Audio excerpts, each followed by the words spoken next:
कि हमारा बिरहा के शीर्षक मौत का जंक्शन कोचिंग कोटा सेंटर क्यों। आसान और पूर्ण विश्वास बा कहानी समझ में जरूरी है। अगर आप लोग ध्यान से सुनबा तब ध्यान से मन से अगर कोनो भी काम करबा तो वो अच्छा ही लागे। अगर कहबा एक साथे दुई काम कैली तो उ झंडू बाम जैसा होई। न यहार के रहबे न वहार के रहबे फिर ये होए काज निकाव आई काज निकाव गाइन न जाने का खाइन चली गई भैया। चार लाइन भूमिका के भाव से आवा गुरुजी। कवि जी लिखत है कैसे।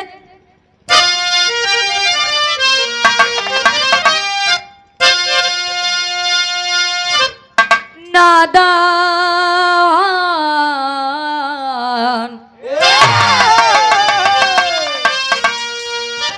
नादान पंछी को उन्मुक्त उड़ने दो, इन पर कभी कुछ न बंधन लगावो। हो ना सका जो स्वयं से कभी भी वही ख्वाहिशे तुम न इन पर उड़ावो। छीनो न बचपन ये लड़कपन, सुंदरतम जीवन के पलिना मिटावो। सुरेंद्र की इच्छा करो खुद समीक्षा, परीक्षा में बचपन को यूं ना गवाओ।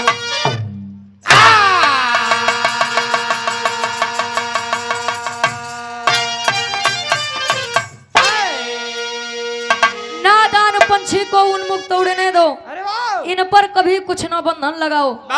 Doctor B R. अम्बेडकर साहब जी ने कहा था कि शिक्षा उस शेरनी का दूध है, जिसने पिया है उसने दहाड़ा है, लेकिन जे पिए बहु है भैया अपने मन से जवन काम मनई कह सकत है वो मार के गरियाई कबो क्यों सुनाई करवाई सकत।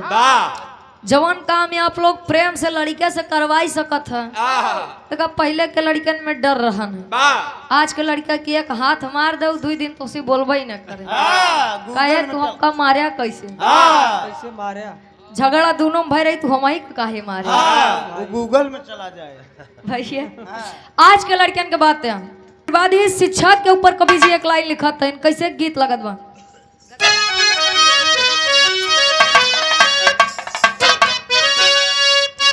वाह आशिक कहे अखिया लड़ल बजब से, अखिया लड़ल बजब से दिल में करार नहीं थे। अखिया लड़ल बजब से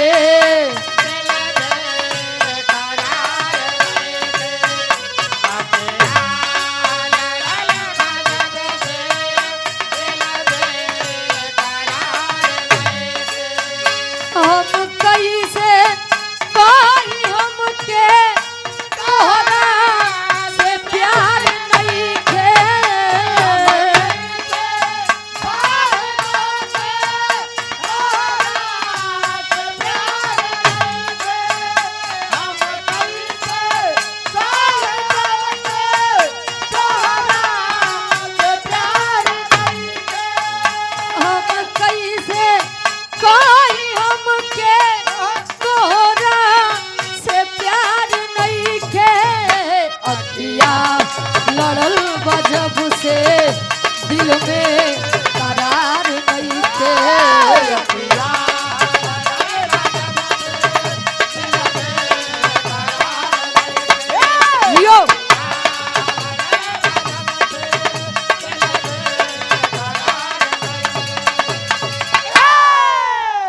तमाल्ला गजल रही लेकिन भाव में कवि जी जमाने की सच्चाई उतार रहे हैं।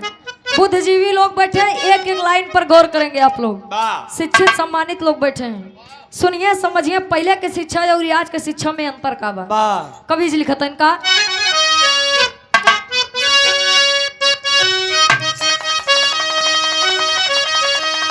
अरे बसता के बोझ गढ़ुअर,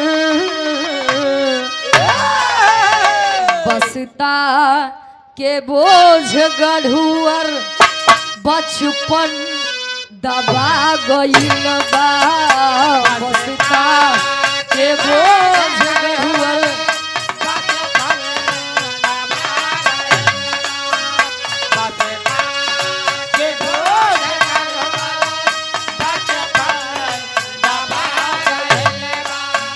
कैसन जमाना आइल, शिक्षा सजा भइल बा।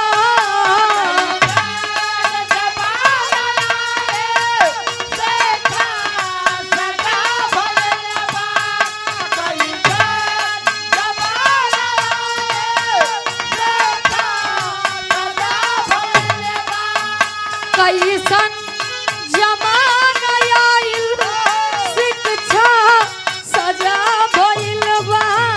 बसता के बोझ गढ़ुअर बचपन दबा गइल बा। बसता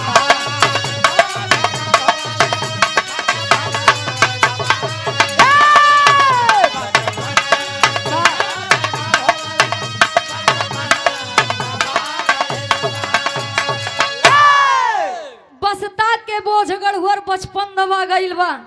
कैसन जमाना आइल, शिक्षा सजा भइल बा। ई काका दादा लोग जोन बैठा हैं 10 किलोमीटर 12 किलोमीटर जात रहे तो शिक्षा मिलत रही। पैदल 4-5 किलोमीटर पैदल जात रहे। शिक्षा पहले बड़ा गाढ़े से मिलत रहे तो लोग शिक्षा के कदर करत रहे। आज के लड़कियां घरे से बहरे निकला नहीं, गाड़ी आई नहीं, एक स्कूल आएगी वो देखा था गाड़ी वाला सिस्टम बा। बस लगवा देता है, बहन आवत या घरे से उठावत या घरे छोड़त में। लड़के तनिको तकलीफ न हो। बसता ऐसा ऐसा होगी बा, कापी किताब इतना महंगा होगी बा, इतना गरु होगी बा, बोझा होगी बा। लड़किया हुई दवाई जात बा, GST लगाई के प्ले केजी में, LKG में, UKG में लोग जाते हैं तब फर्स्ट सेकंड थर्ड फोर्थ तब जाते हैं। लड़कियां हुई बैग ले दबान है, अम्मी बड़ा गरू बा, कहे बेटवा का करबे, स्कूले में उतना कापी किताब लागबे। ई तो जमाना आएगी बा। एक कवि जी काहे लिखत हैं, बिरहा में आगे सिद्ध करब। बिरहा के कहानी के शुरुआत यही से बा। कैसे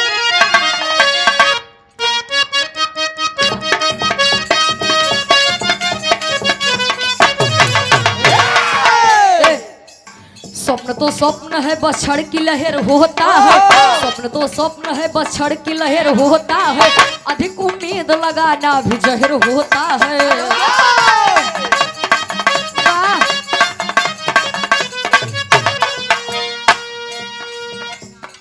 पुष्प खिलने दो महक हर दिशा में व्यापेगा, पुष्प खिलने दो महक हर दिशा में व्यापेगा, उन्मुक्त उड़ने दो पंछी गगन को नापेगा।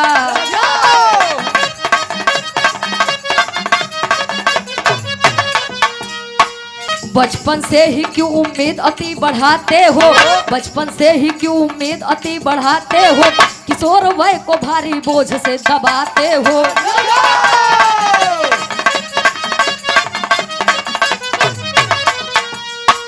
ABCD में दबी देखो किलकारी है, ABCD में दबी देखो किलकारी है, अल्फा बीटा अब किशोर युवा पे भारी है।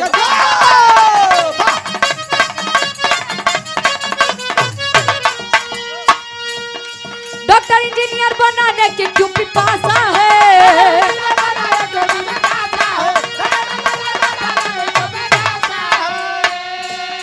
तो डॉक्टर इंजीनियर बनाने की क्यों पिपासा है,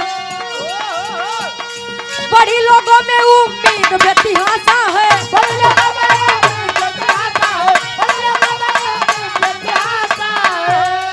तो बड़ी उम्मीद बेतिहासाया है। कहा गया है स्वप्न तो स्वप्न है, बस क्षण की लहर होता है, अधिक उम्मीद लगाना भी जहर होता है। किसी चीज से अधिक लगाव, अधिक उम्मीद लगाना भी जिंदगी के लिए बहुत ही हानिकारक होता है। अति का भला न वर्ष, अति का भला न चुप। अत्र सर्वत्र वर्जते। अरे वाह। अति जहां पर आ जाता है समझिए उस चीज का सर्वनाश है। देखा लड़का जौन होते हैं चंचल होते हैं भैया, बच्चे बहुत ही चंचल होते हैं। अरे वाह। जो बच्चे मान लीजिए शुरू से अपना टारगेट बनाया है कि हमको जिंदगी में यह करना है वो तो ठीक है, लेकिन जो लड़कियां सोचत हैं कि यार अबे 10 पास करे दो करे बात सोची थी जिंदगी में का करे के बा भैया। अगर महतारी बाप कोनो चीज कहत है तो एक बार पूछे के चाहिए का बेटवा तोहार इंटरेस्ट तोहार रुचि वह क्षेत्र में बा कि नहीं बा। दुनिया सोचत है हमार लड़कियां सरकारी नौकरी करे, का दुनिया सरकारी नौकरी करे भैया। देखिए कोई भी क्षेत्र खराब नहीं होता है, एक बार लड़किया से पूछो तो हो सकत है वही क्षेत्र में जाए कि आपके नाम रोशन कर दे। लेकिन एक बार जानिए एक छोटी सी कहानी है, उत्तर प्रदेश आजमगढ़ अराजीबाग छोटा सा परिवार है। संतोष प्रजापति जी मुखिया हैं, ट्रेवल एजेंसी के मालिक हैं। घर में 2 बच्चे हैं, पत्नी है, पत्नी गृहिणी है, हाउस वाइफ है। बड़ा बेटा मनीष प्रजापति, छोटा बेटा सौर्य। 2022 में मनीष जब 10वीं की परीक्षा पास होता है अच्छे नंबर से, आज पिता को बच्चे के अंदर ये अपना स्वप्न दिख रहा है। कहें बेटा परिस्थिति बस इंजीनियरिंग तो हम नहीं कर पाए, लेकिन हम चाहते हैं कि तू एक इंजीनियर बना। अरे वाह। लड़कियां छोट बा, कहें अगर हमारे बाबू सोचत है तो बढ़िया ही सोची है। लड़कियां कहे ठीक बा, इंजीनियरिंग और डॉक्टरी लाइन के लिए सबसे बड़ा हब कोटा है राजस्थान में, जहां पर इन 2 लाइनों की तैयारी कराई जाती है। पिता कोटा में एडमिशन करवाने के लिए बच्चे से पूछे बताए, कहीं बेटा तुम्हें अकेले ना जाए दे, हम भी चल रहे हैं, आपकी मम्मी भी चलेंगी, छोटा भाई भी चलेगा, एडमिशन करवा के 2-4 दिन रह के तब हम लोग आएंगे। आज पूरा परिवार तैयारी करता है, ट्रेन पे बैठा था तो महतारी बाबू लड़का का समझावत है, बेटा कोनो बुरी नशा बुरी संगत में ना पड़े, ये बेटा हमारी इज्जत तोरे हाथे में। माई बाबू समझावत है, गीत लगत बा कैसे।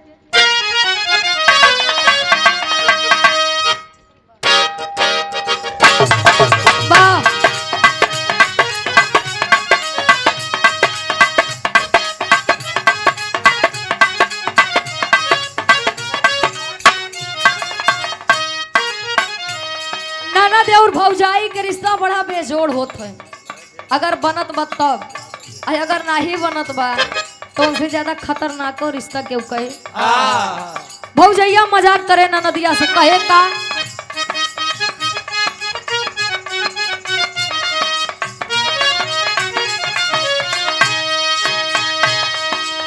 सोनावा के लाकिटिया हो सिकड़िया हो,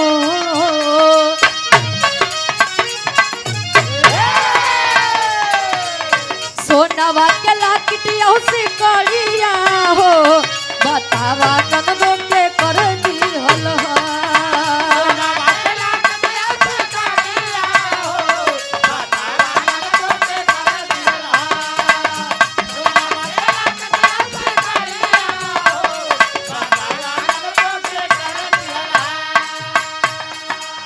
सोनावा के लाकिटिया हो सिकड़िया हो, बतावा ननदो के कर दी हलहा। दोनों गालिया पे दांत के निशानिया हो, बतावा छुपा के कर ली हलहा।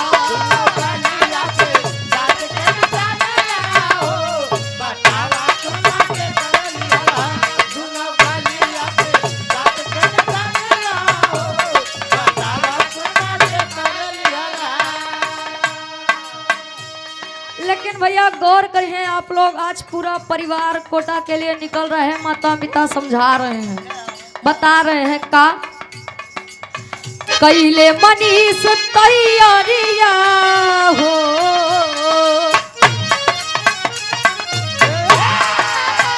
कैले मनीष तैयारिया हो, सपना सजावे बबुआ।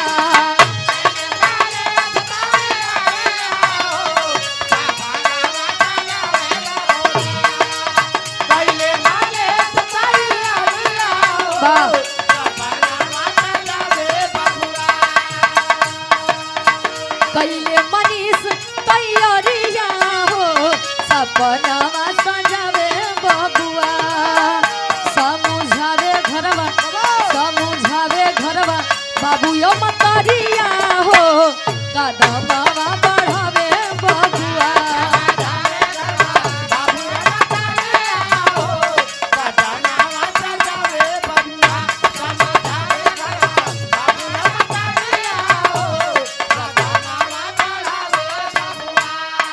मम्मी समझावत कहे बेटा चलत हा तो हॉस्टल में रूम दिवाई देवा, लेकिन सिर्फ और सिर्फ पढ़ाई करा, कोनो गलत संगत न जाए।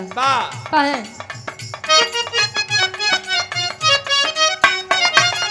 मातारी समझावत का ध्यान दे के पढ़िया बेटा, मीट जन्म बनैहा।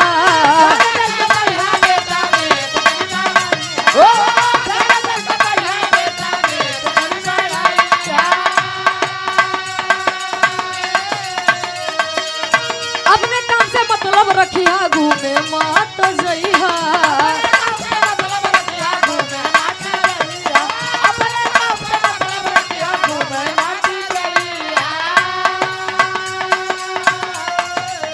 डूबे नाही पावे,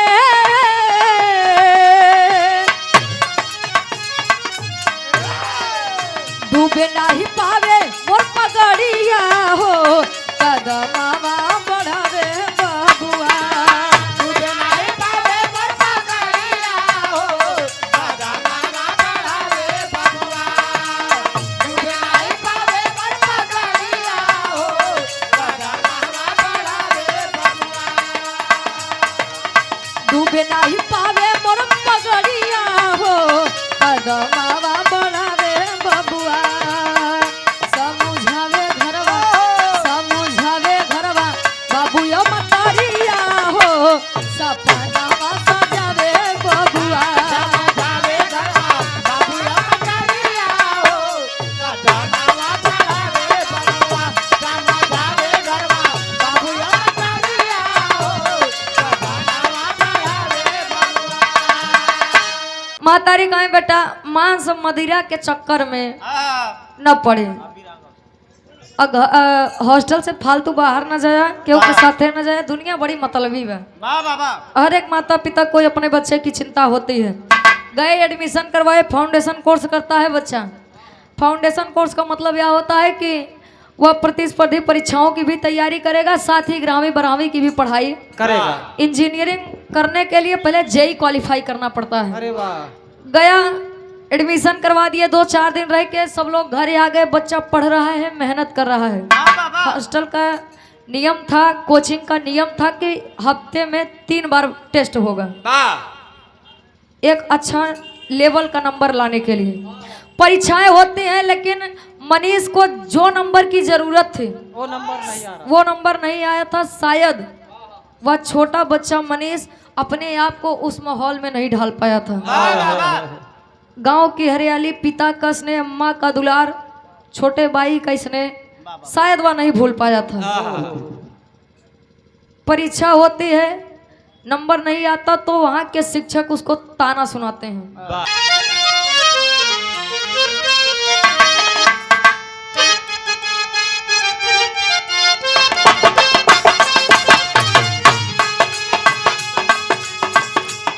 दुलैया कहे अंग अंग मद मातल दहिया,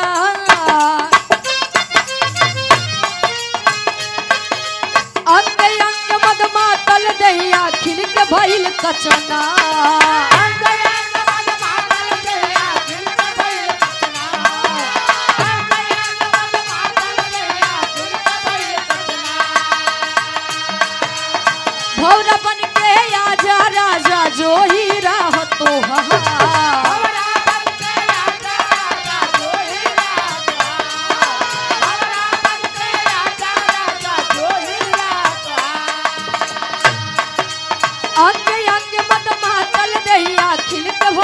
चनार भौरा बन के आजा राजा जो ही राह तोहार मोरे बलुआ हो मोरे सजनवा हो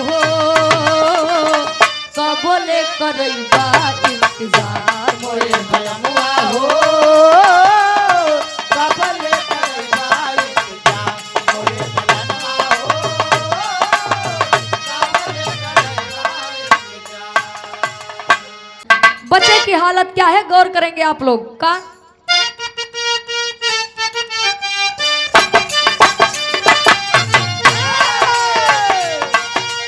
हर हफ्ता में होवे परीक्षा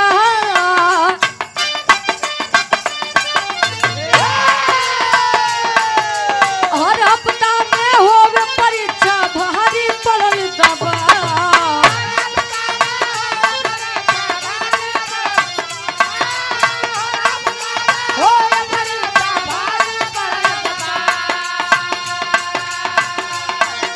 कोमल मन विचलित हो गईले कम नंबर गया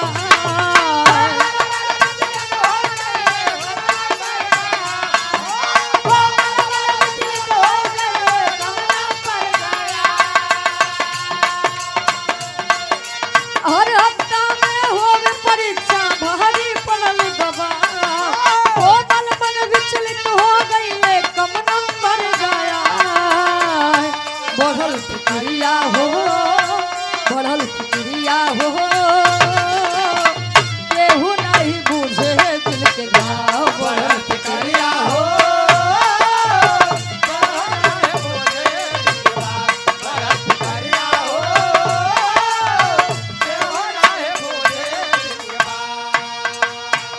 छोटे से बच्चे मनीष को सुना रहे हैं बता रहे हैं बच्चा चिंतित है यार मेरे अंदर कोई बुरी संगत नहीं है मैं कोई नशा पत्ती नहीं करता फालतू समय किसी के साथ भी नहीं जाता मैंने यार दोस्त भी नहीं बनाए हैं मैं सिर्फ और सिर्फ पढ़ रहा हूँ लेकिन मेरे नंबर क्यों नहीं आ रहे कोचिंग वाले कहें तोर पढ़ाई में मन नहीं लागत बा तोरे घरे शिकायत करे के पड़े तब ते सुधरबे कोचिंग वाले फोन लगावत हैं पिता संतोष से शिकायत कर रहे हैं का कहते हैं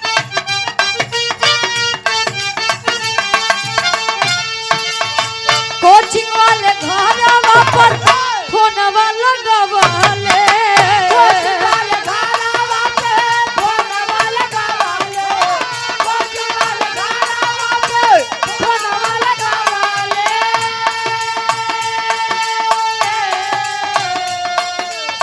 पिता संतोष जी के कोटा में बोलवले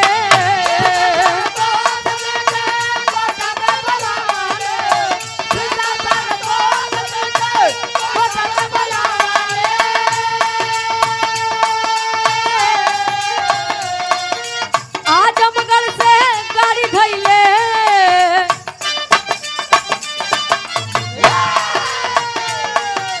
आजमगढ़ से गाड़ी धैले कोटा भइल पड़ा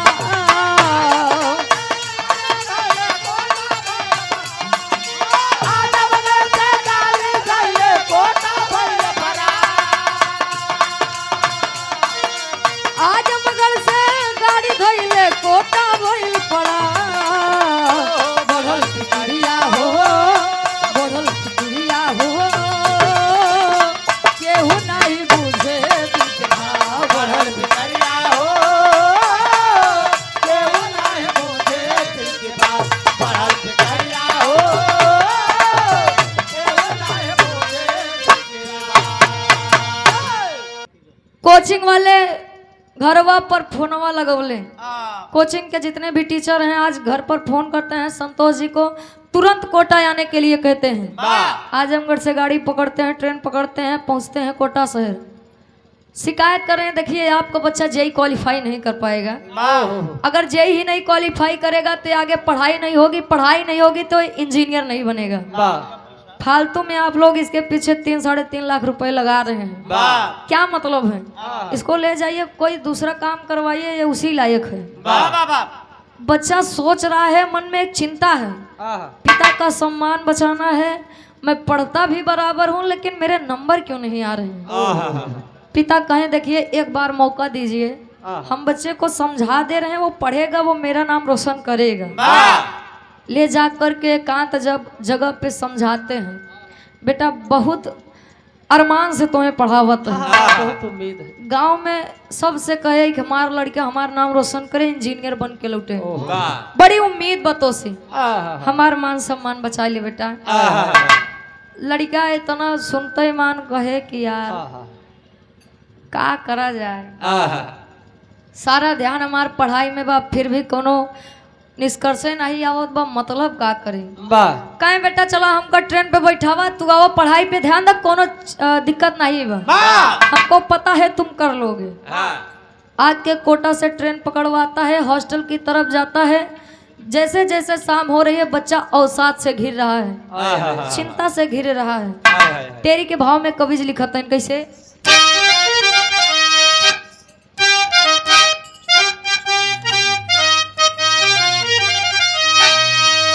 शिक्षा भी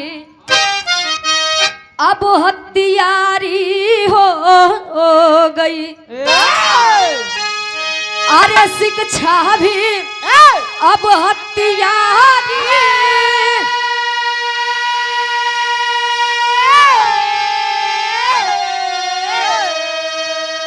अरे शिक्षा भी अब हथियारी हो गई, अरे बचपन बिखर गया, उम्मीद का बोझा भारी, अरे हो भारी, अरे हो भारी। शिक्षा भी अब हथियारी हो गई, बचपन बिखर गया, उम्मीद का बोझा भारी। क्यों हथियारी हो गई है सुनिए आप लोग।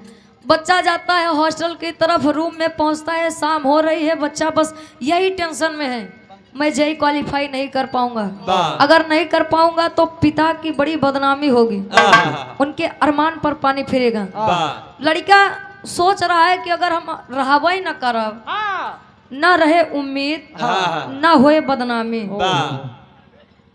करता क्या है, उसी हॉस्टल के रूम में चद्दर के फंदे से फांसी लगाकर अपनी जान दे देता है, सिर्फ और सिर्फ पिता की इज्जत बचाने के लिए। बच्चे अक्सर ये नादानी कर जाते हैं छोटी सी उम्र में, उनका लागत है कि जिंदगी खत्म करे से माई बाबू बच जाए हैं, लेकिन जाए के बाद माई बाबू के ऊपर का बीतत है एक शायद माई बाबू जानत है। हॉस्टल से फोन गया कि संतोष जी आपका बेटा अब इस दुनिया में नहीं रहा। पिता अवाक हो गए कि अभी अभी तो मैं अपने बच्चे से मिल के आया था, अचानक क्या हो गया। आधे ही रास्ते में पहुंचे थे पिता संतोष, आज फिर से आजमगढ़ के लिए ट्रेन पकड़ते हैं, कोटा के लिए ट्रेन पकड़ते हैं। अपने मन में सोच रहे हैं गीत लागत बक कैसे,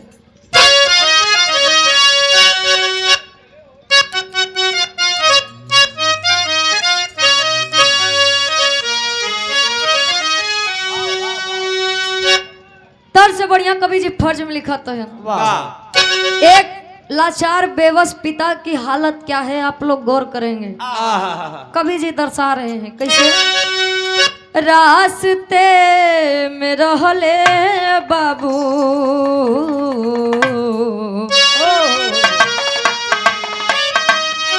रास्ते में रहले बाबू, पहले जब खबरिया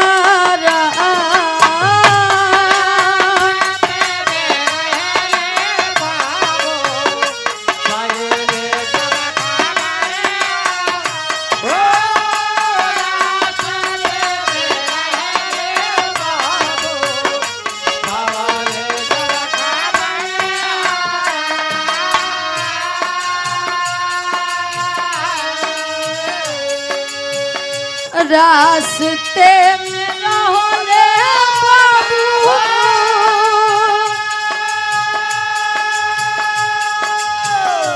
पहुले जब खबरिया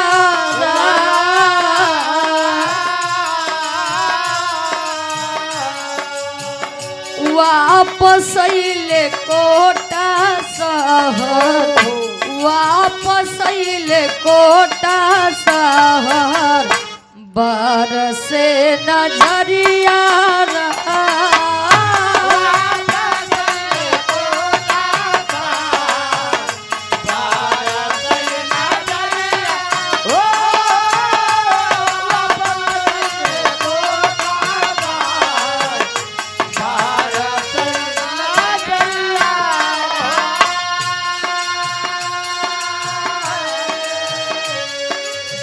आके अपने बच्चे की लाश से कहते हैं, उसके सामने कहते हैं, तूने हमें संकेत दिया था लेकिन शायद मैं उस संकेत को नहीं समझ पाया।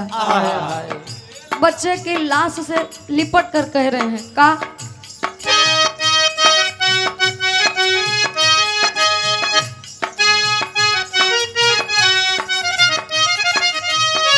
गलती बहमरो तोहार दुखवा समझली।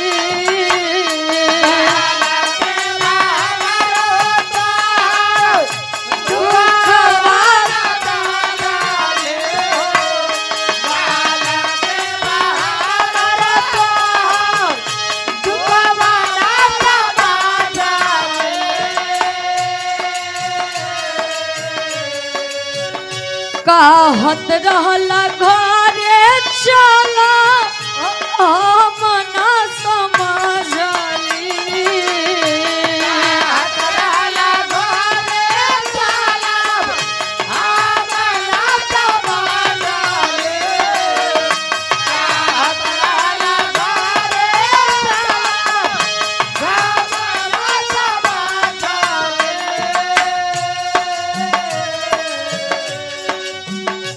कवन जवाब दे? बेटे से पूछ रहे हैं, क्या जवाब दूंगा मैं तेरी उस माँ को? क्या बताऊंगा कि मैं तुझे नहीं बचा पाया? कहे कवन जवाब दे? पूछी जब मतरिया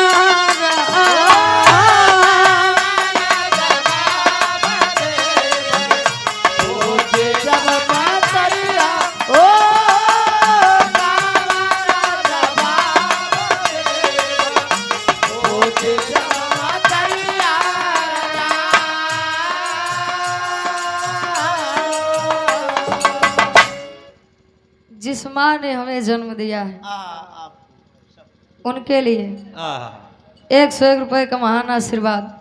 1 स्वर में सबके नमस्ते प्रणाम स्वीकार हो। पिता अपने बच्चे की लाश से रो रहे हैं, लिपट के कह रहे हैं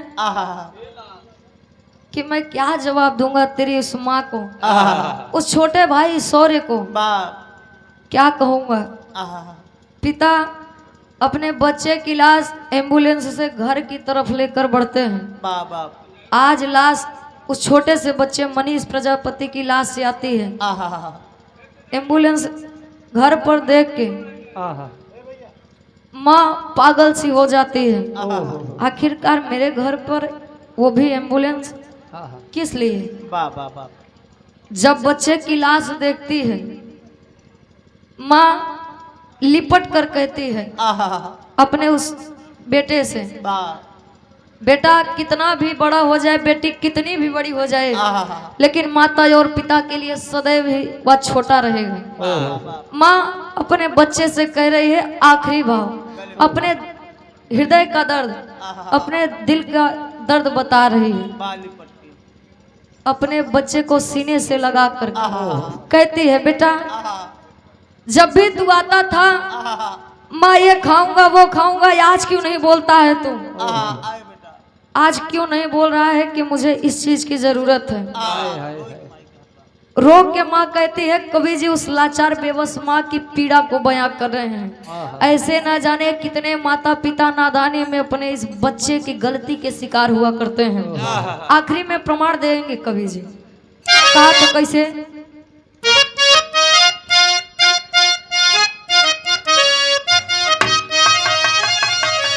मातारी कहे, उठा उठा मोरे लाल कुछ खाइले बहो, उठा उठा मोरे लाल कुछ खाइले बहो। एक बेर मम्मी कह के हमारा के बोलाइले बहो, एक बेर मम्मी कह के हमारा के बोलाइले बहो, एक बेर मम्मी कह के हमारा के बोलाइले बहो।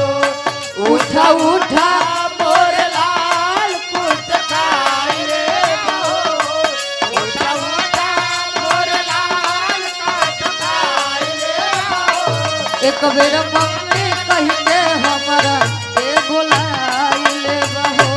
एक बेर मम्मी कह के हमरा के बुलाइले बहो। माँ कहे बेटा उठ, हाय हाय एक बार सिर्फ मुझे माँ कह के बुला दे, सिर्फ एक बार। अरे बाप माँ कह रही है अगर मुझे पता होता ये शिक्षा तेरी जान ले लेगी तो मैं तुझे अपने से दूर कभी ना भेजती। कहे का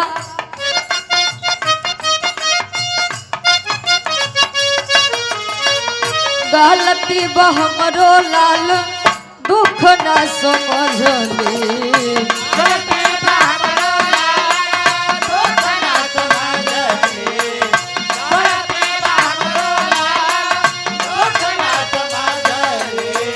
अपना से दूर तो है कबो नहीं भेजती। अपना से दूर लाल कबो नहीं भेजती। अपना से दूर तो है कबो नहीं भेजती। कहे जान ले ई शिक्षा लालू हम नहीं जनली। अपना से दूर तो है कबो नहीं भेजती। देख के जहर कोई हमें भी मुआई दे बहो। देख जहर कोई हमें भी मुआई दे बहो। देख जहर कोई हमें भी मुआई दे बहो। देख के जहर कोई हमें भी मुआई दे बहो। एक बेर मम्मी कह के हमारा ये बुलाइले बहो। एक बेर मम्मी कह के हमरा के बुलाइले बहो। एक बेर मम्मी कह के हमरा के बुलाइले बहो। गांव परिवार रो रहा है, पिता संतोष रो रहे हैं, माँ रो रही है, छोटा भाई सौर्य रो रहा है। आज क्या करूं कुछ समझ में नहीं आ रहा है। जान ले शिक्षा लाल हम ना समझ ले, अपना से दूर तो है कबो नहीं भेजते। शायद अगर हम लोग एक बार पूछ लेते क्या बेटा तुझे इंजीनियर बनना है कि नहीं, अगर एक बार हमने प्रश्न किया होता तो शायद आज तो हम लोगों के साथ होता। आज की शिक्षा और पहले की शिक्षा में अंतर का बा कवि जी पापड़ के भाव में दर्शावत है। कैसे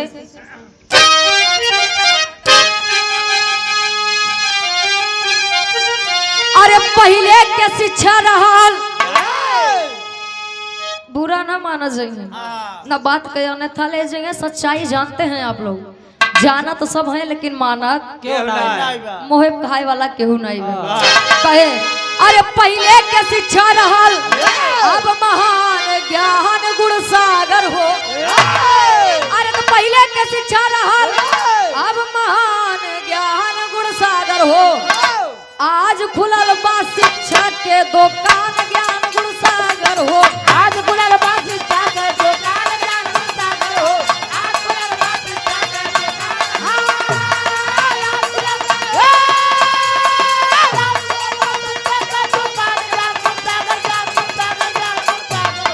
आज खुलल बा शिक्षा के दुकान ज्ञान गुण सागर हो।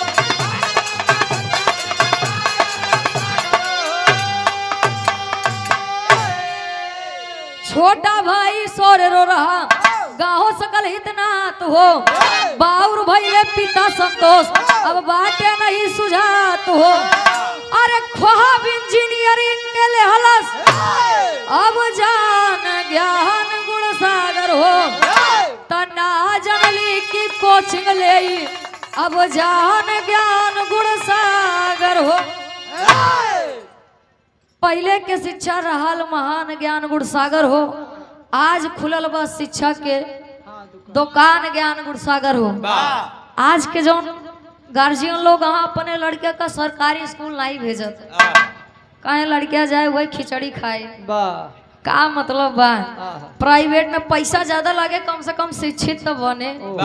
भैया सरकारी वाला स्कूल ना चाहिए, लेकिन सरकारी टीचर से लड़किया का कोचिंग जरूर देवई है। सरकारी टीचर से अगर पढ़ ले तो हो सकत है तनी बुद्धि हो ही जाए, लेकिन सरकारी स्कूल नहीं शोभा देत बा। आल्हा के भाव में कवि जी प्रमाण देते हैं बिरहा लिखत तक कितना लड़कियां यह चीज के शिकार भा। कैसे?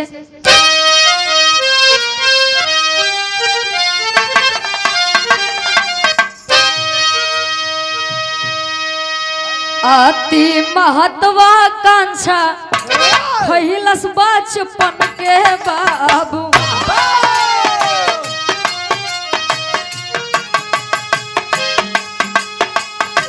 खो खो कबड्डी गुल्ली डंडा गायरा,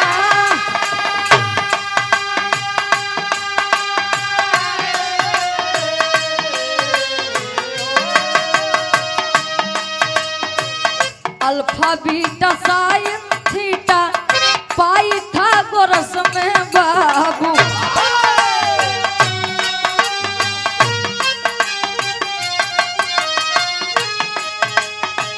बटनी बायोलॉजी में गाइल सब हेरा,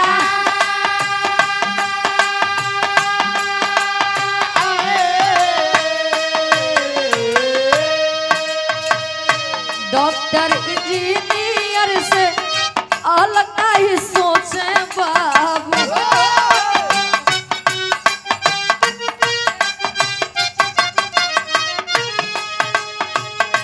बचपन के इच्छा सब देहल से नशा,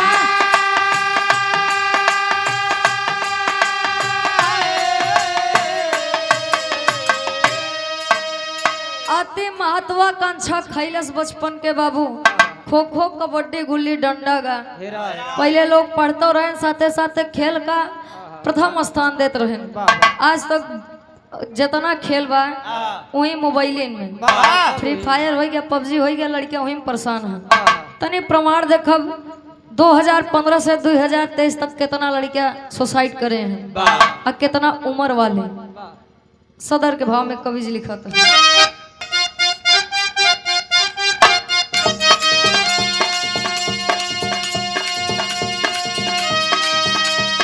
तीन अगस्त के मनोज छवड़ा हो,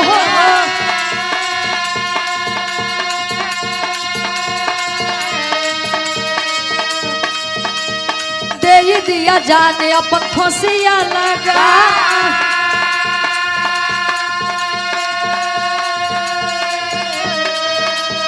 बिहार के भरगो मिश्रारी चराची के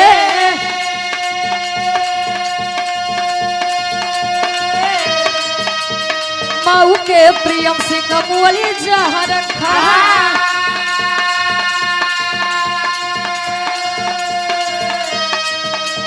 2015 में 18 दिए जन्मा,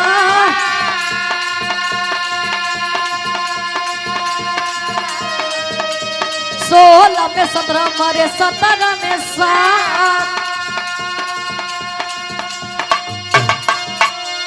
अरे 18 में 20 मरे, 19 में 12, तो 23 में 26 गईले दुनिया भूला।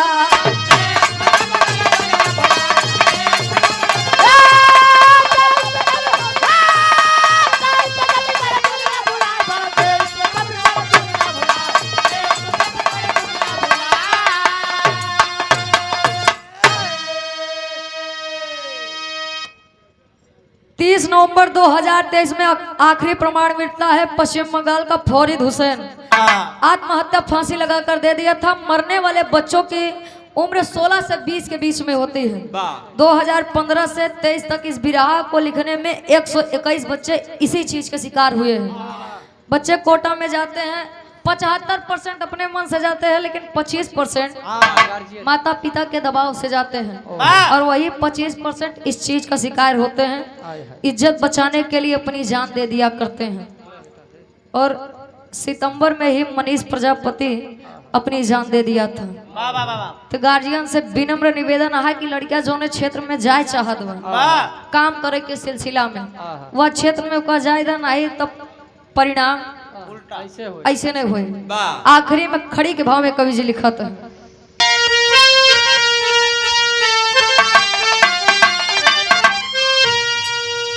डॉक्टर इंजीनियर बनने में,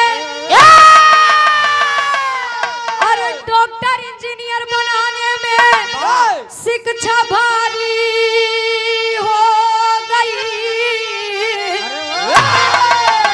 अरे डॉक्टर इंजीनियर बनाने में शिक्षा भारी हो गई। सोना खेल के मैदान हो किलकारी खो गई।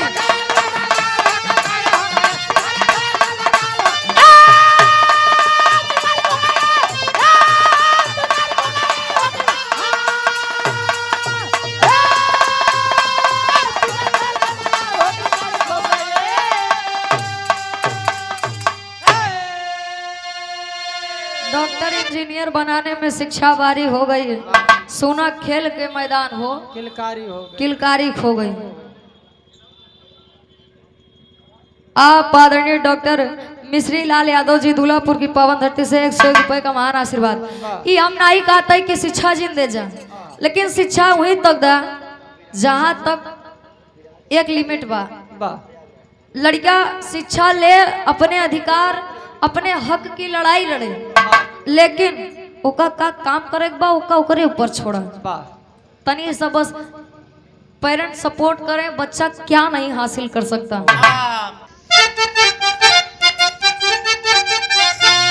जन्म लिए बचवा के व्हाट डू यू सिखावे हो, ताता थैया लुका छिपी खेलना बतावे हो।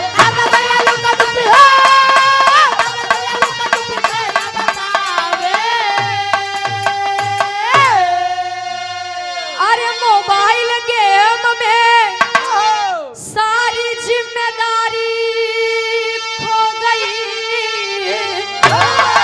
अरे मोबाइल गेम में सारी जिम्मेदारी खो गई। सोना खेल के मैदान हो किलकारी खो। जन्म लिए बचवा के व्हाट डू यू सिखावे हो। लड़कियां तनी बड़ा ना पढ़ बेटा ABCD। 1 2 का 4 पढ़ ले बेटा। 1 2 3 4 आखिरी में ABCD। लड़कियां देखा अगर बोले लागा काहे देखा हमार लड़कियां इंग्लिश पढ़े हुए, अंग्रेजी पढ़े हुए। अंग्रेजी के जमाने में चाहे वो भाषा हो चाहिए। निवेदन ये बात कि लड़किया से एक बार अनुमति जरूर लें। आखिरी में खानदान का परिचय बा।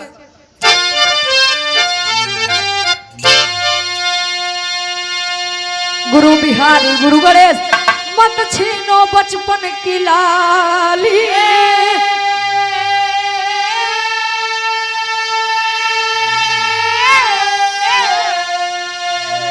विमल चंद का राधे श्याम गुरु करो सदा रखवाली।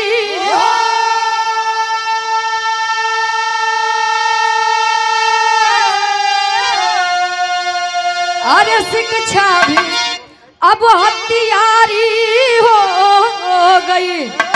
रुचि कभी सुरेंद्र दया करा महतारी। शिक्षा भी अब हथियारी हो गई।